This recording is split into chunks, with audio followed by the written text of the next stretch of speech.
the majority of people are turned away. And we are, as we're talking about children here, and with children, our focus is on expediting the processing at the border and ensuring they can get to shelters as quickly as possible. Go ahead, Peter. Thank you, Jen. So now that Border Patrol agents in the Rio Grande Valley are letting adult migrants go without even issuing notices to appear, is the immigration policy just becoming more of like the honor system? That is an inaccurate depiction of what's happening at the border. So there's no change in policy. The border remains closed. Families and single adults are being expelled under Title 42 and should not attempt to cross illegally.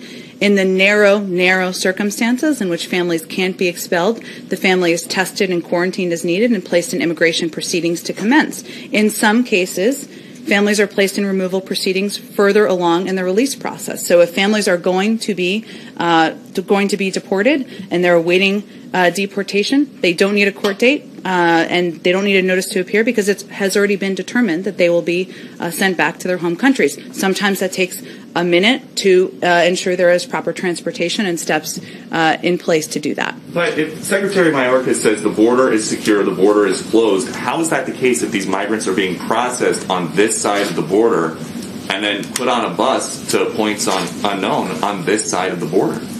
Well, again, there are limited cases where there are families because they can't be held in Mexico who are processed, tested, considered at the border. Most of them are sent back to their home countries. Those are very limited cases, and it's certainly not a depiction of the overarching policy. Okay, 2 years ago, President Biden said, we're a nation that says you want to flee and you're fleeing opposition, you should come.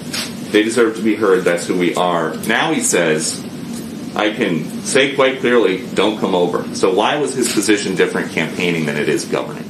Well, I think that sometimes there's language that is used by some that is not including the full context of his comments. I will say that he still believes that he wants our country to be a place where there is asylum processing at the border, where people are considered and go through a proper process, who are fleeing prosecution, who should be considered for immigration status. That is a process that is broken. It was broken by the last administration, and he wants to put in place a process through an immigration bill, through steps taken by our Department of Homeland Security and HHS to improve that process and make it safe, efficient, and effective. We're going to need some time to do that. And the president says, he told us yesterday, I know what's going on in these facilities. You say that he's been briefed with photos from multiple the inside. Times. He's been briefed multiple times about immigration and often has regular sets of questions for his teams. So what is his concern about this being a super spreader event where you've got 400 kids stuffed into a pod built for 260? These kids are tested.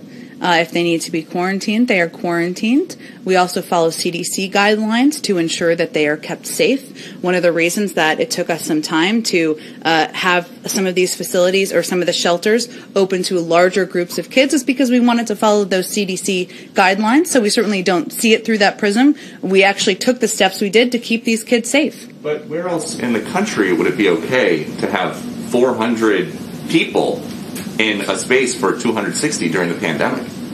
Well, again, Peter, we're closely following the CDC guidelines. That's why we're opening up additional facilities, why they've been at limited capacity in a number of these shelters. But if I may, I don't know that there are CDC guidelines that say you can be open. Are you talking about the shelters or are you talking about the Border Patrol? Border Patrol facility. Apologies, I was misunderstanding your question. Yes. Look, I think our objective is to move. This is one of the reasons this is such a focus every single day for the president and this administration.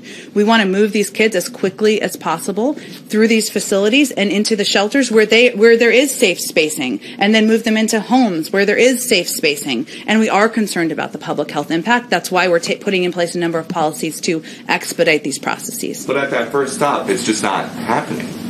And that is part of the federal government that you guys are in charge of. Well, again, I think I've outlined for you specifically even a number of steps that we have taken and we are taking to expedite processing at the border, to ensure we're expediting the timeline, because these Border Patrol facilities are not made for children. We want to move them in part because of COVID, in part because they're not places that have the educational, the health resources, and other resources that we believe these children should have access to. That's where all of our focus is on, and why we're working to expedite things. We have a plan. We're implementing it, and we're confident we're going to be successful. We just have limited time, so I just want to go ahead. A couple questions on the vaccine, Jen. Assuming that AstraZeneca gets the green light from the FDA, what's the administration's plans for distributing that vaccine?